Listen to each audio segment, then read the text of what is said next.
Bonjour les amis. Alors encore une fois, comme d'habitude, alors je vais vous présenter le dernier roman que je viens juste de finir.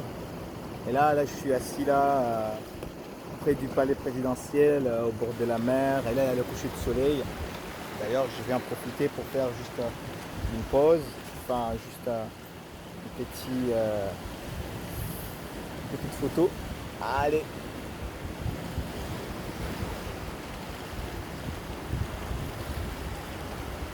Voilà. Donc aujourd'hui, on va juste, je vais vous parler brièvement de ce roman. Roman. C'est un roman écrit par Fatou Diom qui s'intitule Le ventre de l'Atlantique. Alors c'est un roman que j'ai beaucoup aimé, que j'ai beaucoup apprécié. Bon, d'abord, c'est l'histoire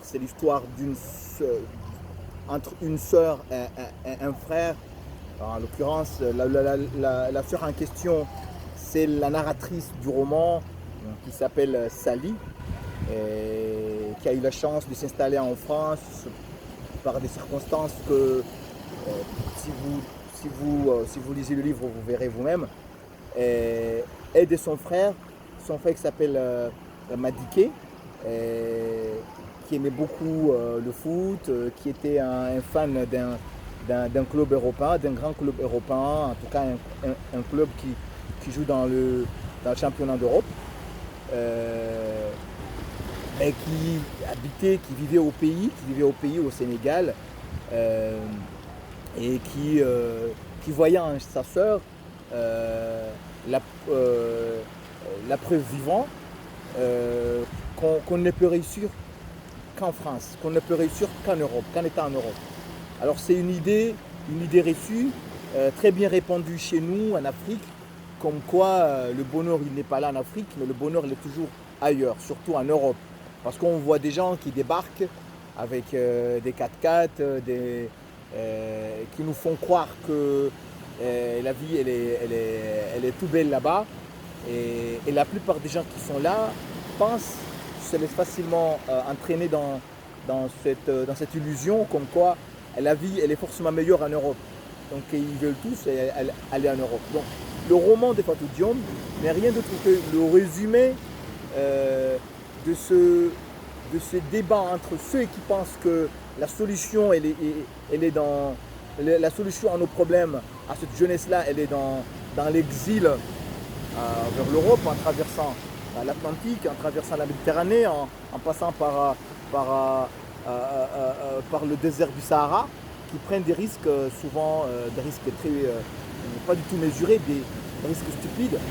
Et il y en a certains qui pensent que ce n'est pas ça, la solution, il est dans le fait de rester en Afrique, de se battre, de, de faire évoluer les mentalités des gens, de faire évoluer les mœurs, d'éduquer, de former et d'essayer de trouver une solution sur place. Alors c'est ce que préconise une partie des personnages du roman. Parce que dans le roman, il n'y a pas que les deux, il n'y a pas que Sally et Madiké, mais il y a également d'autres personnes qui interviennent dans le roman, d'autres personnages. Par exemple, je peux vous citer le personnage qui était un peu l'enseignant. C'est un enseignant qui a été en sorte confiné à rester sur l'île de New Dior, où s'est déroulé la plupart des scènes du roman. Alors là, on a parlé par exemple d'un monsieur qui s'appelle l'homme des Barbès. C'est un personnage du roman, on connaît malheureusement pas son nom, il n'a pas cité son nom. Mais il y a aussi, on peut aussi citer d'autres personnages comme par exemple, je suis en train de les chercher parce que je l'ai lu il y a une semaine, donc il y a quelques noms qui me sont, qui me sont échappés.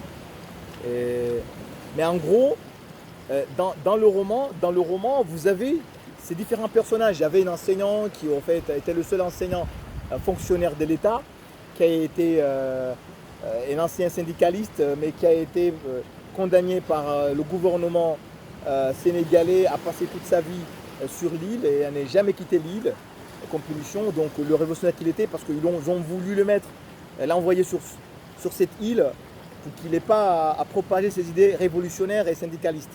Et c'est un des tenants de la thèse comme quoi il faut rester en Afrique, se battre en Afrique. Mais l'idée de s'exiler n'est pas une bonne idée. Une idée qui a été, cet enseignant a été conforté dans son idée par Sally, la narratrice du roman, qui elle aussi, elle habitait en Europe. Elle habitait en Europe, sauf que elle trouvait que la vie n'est pas si belle qu'on nous laisse croire. En tout cas, que ceux qui viennent de France nous laissent croire quand ils viennent ici. En vérité, c'est des gens qui galèrent, qui passent des heures et des heures, enfin, des heures et des heures à travailler pour juste gagner leur vie et qui économisent, qui vivent presque dans la privation en France, en tout cas en Europe, pour pouvoir finalement faire une vie en Afrique, pouvoir construire une maison en Afrique. Donc, ce que j'ai beaucoup apprécié dans le roman, c'est qu'à la fin, la thèse de Sally a eu gain de cause, parce qu'au final, c'est un peu comme si à la fin, son frère a fini par... bon, en fait, j'ai pas envie de tout dire pour que ceux qui seraient intéressés de faire la lecture se disent que bon, c'est pas la peine parce que j'ai tout dit. Mais au fait, la vérité, c'est que la confrontation d'idées était là. Tous les éléments, en tout cas tous les éléments argumentatifs qu'on utilise souvent ici en Afrique pour dire aux jeunes qui veulent partir, qui veulent prendre la Méditerranée, qui veulent prendre l'Atlantique, toutes les idées que nous essayons de leur dire pour qu'ils restent sont dans ce roman. Et après, il y a aussi les idées de ceux qui avancent, qui disent le contraire. Parce que par exemple, l'homme de Barbès et d'autres, qui au fait, ils ont laissé croire aux gens qu'ils ont une espèce de réussite parce que justement ils ont réussi à passer quelques années en Europe et à revenir avec quelques un poste de télévision et machin, et qui croient que voilà, ils peuvent faire croire aux gens que la réussite est là-bas, alors qu'en vérité ils ont fini par regagner l'Afrique, parce que s'ils ont regagné l'Afrique, c'est parce que quelque part là-bas quelque chose qui ne collait pas, il y a quelque chose ils avaient du mal à s'intégrer, c'est pour cela qu'ils ont fini par retourner en Afrique. Mais ils ont quand même, il a fait partie, l'homme de Barbès fait partie de tenants de cette thèse, comme quoi il faut l'exil, qui a voulu pousser ces jeunes-là à s'exiler. Donc cette confrontation d'idées a fini par déboucher sur une solution, qui est la solution qui était choisie par Madické à la fin du roman.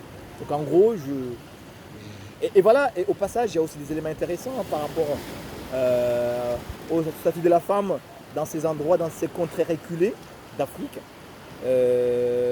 Par exemple, au passage, on connaît des histoires qui ont été racontées par la narratrice, un peu la vie de Sally, mais la narratrice, c'est justement, on dit souvent que le ventre de l'Atlantique, c'est un peu une partie de la biographie de Fatou Diom, parce que, comme il l'a dit plus tard dans des interviews, une partie de sa vie ressemble beaucoup à la vue de la narratrice de ce roman.